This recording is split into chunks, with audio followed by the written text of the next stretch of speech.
सामतेर नाम एक गांव था और उसमें एक अनुज नाम का खेडूत रहता था। उसके बेटे का नाम राज था। तो वो सुना रहे थे राज को कि बेटा खेती में कुछ नहीं है, पढ़ाई बढ़ाई कर लो, आईएएस बाईएएस बन लो।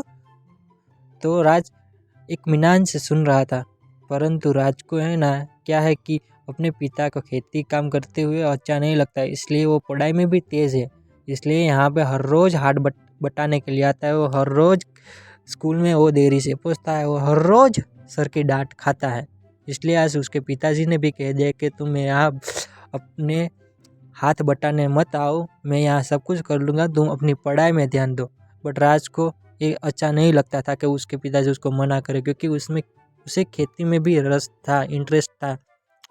परंतु राज चुपचाप चुन रहा था और अपने पिता की बात सुनते हुए वो स्कूल की तरफ निकल गया, क्योंकि स्कूल का टाइम अभी हो रहा था और पिताजी से माफ़ी मांगते हुए जा रहा है।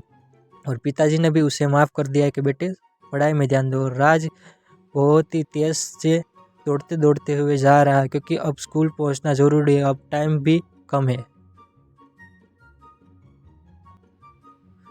तो स्कूल शुरू हो गया था और हमारे साहबजादे अभी तक पहुँचे ही नहीं थे। तो सर सबको पढ़ा रहे थे और बिना ही गायब हुए हमारे राज साहब पहुँच चुके हैं।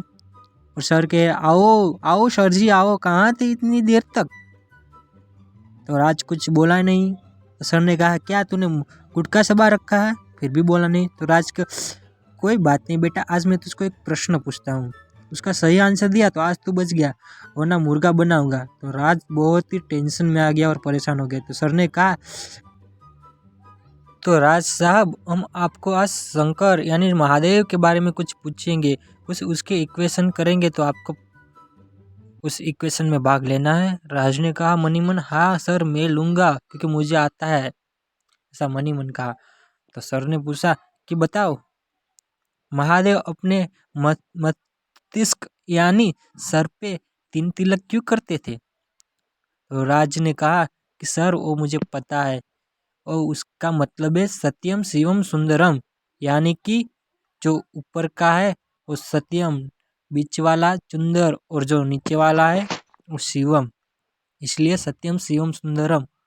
और सर आपको एक बात बता देता हूँ कि आज की पीढ़ी है ना ऐसा कुछ नहीं करती, वो सिर्फ एक ही तिलक करते हैं, क्योंकि सुंदरम यानी सबको सुंदर ही दिखना है। आज की जनरेशन एक ही तिलक करते हैं क्योंकि उसको सिर्फ सुंदर ही दिखना है। और इसमें से हमें सीख मिलती है कि हमें पढ़ाई पे ध्यान देना चाहिए। और इस प्रश्न का जवाब सुनकर सब बच्चे कूदने लगे। तो हमें अपनी पढ़ाई पे बच्चों ध्यान देना है और दूसरी एक्टिविटी पे ध्यान नहीं देना है, क्योंकि वही काम लगेगी।